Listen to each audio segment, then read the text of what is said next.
what would you say, though, when you said hostages, whatever happens, happens? Can we go into that for a second? Because obviously people are saying, but what about them? There are people. What do you say? Like, what's your? Rafi, the things that I'm going to say now can be misconstrued as insensitive.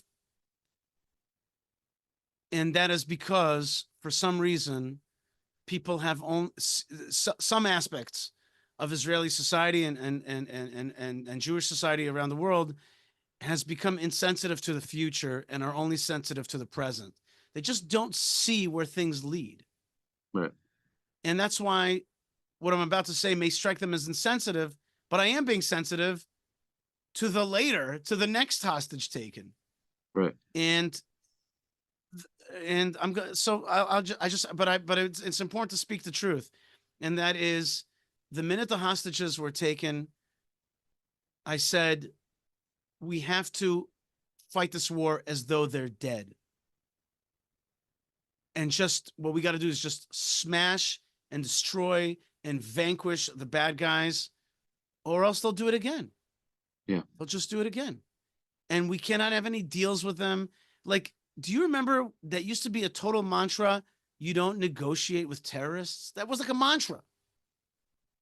And in America and Israel and other countries that value freedom, you don't negotiate with terrorists. Why? Why is there such a mantra? Because when you do, they already won that minute you negotiate with them, and then they do it Do it again. on a higher scale. They know that's their biggest piece. If they didn't have hostages, this war would have been. I mean, forget about it. It would have been easy. And that's why you have to tell the families, we're going to do our best, but what our best is to smash the bad guys.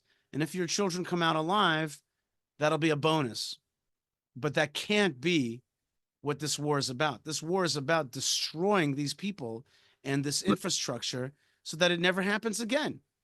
And your sons and daughters and got taken hostage by the same crew that killed 1,200. By the way, the numbers are now that about 6,000 Gazans invaded Israel at 100 and some points, and about 2,000 of them, something like that, were just civilians that came to loot. The bottom line is that this war had to be prosecuted in such a way that we can't play a game. Do you know how many soldiers have died? About 350. And there's 100 hostages.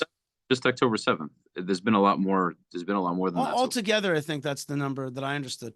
But I'm not playing a numbers game here. My point is that from my perspective, the whole Bring Them Home campaign was a horrible messaging and a horrible strategy to fight a war. Mm-hmm.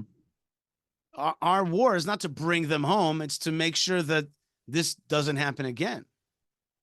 That's the way that's what I think. And Hamas has to be annihilated, destroyed, and sent a message to the bosses in Iran and to jihad around the world that we will not tolerate you whatsoever. And there was a great opportunity. But if you fight a war just to force them to give back these hostages, it becomes an endless game. And they turn the knife in your back, and they show you another video, and they do these things, and here's a body part, and here's a this. Now they're getting the Israelis. Now they're getting the Israelis to protest in Tel Aviv because they're feeding that psychological warfare. They know they can't win militarily, but psychologically, if they can keep turning that knife, like you're saying, they have a huge advantage because they're pulling on our mercy strings, and they're doing a very good job at it. Right. And 1 second, I just want to find you. I a little bit lost you. Oh, there you are. Okay. And I was in Eastern Jerusalem on the Mount of Olives. That's where I lived when Gilad Shalit was released in an exchange for 1,000 terrorists, many with blood on their hands. And I was in my sukkah on the holiday of Sukkot booths when one of the murderers of Jews that lived in the Mount of Olives was released back into Arab society on the Mount of Olives. And there was such a roar of blood-curdling joy Mm-hmm. that came when he was released into that society. Now, we heard it.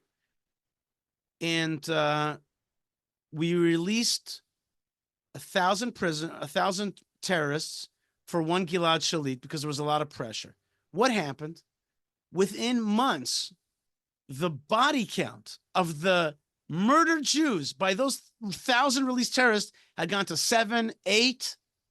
8 Jews had been murdered for the release of one Gilad Shalit.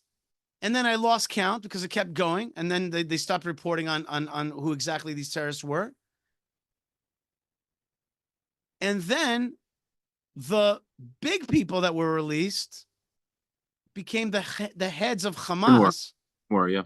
Sinwar was one of those people released. So you did a deal. You got Shalit back. You released these 1,000 prisoners. They became the heads of the thing that killed 1,200 Jews and took 100 more hostages. That's a fact. That's not my interpretation. That's not my feelings. It's simple. And I am amazed that that common sense thing is not being discussed every single day. What are we talking about here? You give them more, any deal would mean the release of more of their fellow jihadists, and it's just going to happen again. And what's the biggest sticking point? What do they really want? They want Israel to leave Gaza and to leave the Philadelphia corridor and to leave the area so that they can what? Bring fighters back in, bring munitions back in, and prepare for the next war. And of course, declare great victory. So I got a question. So to me, it's just common sense. So sadly, the answer is, I just want to be clear.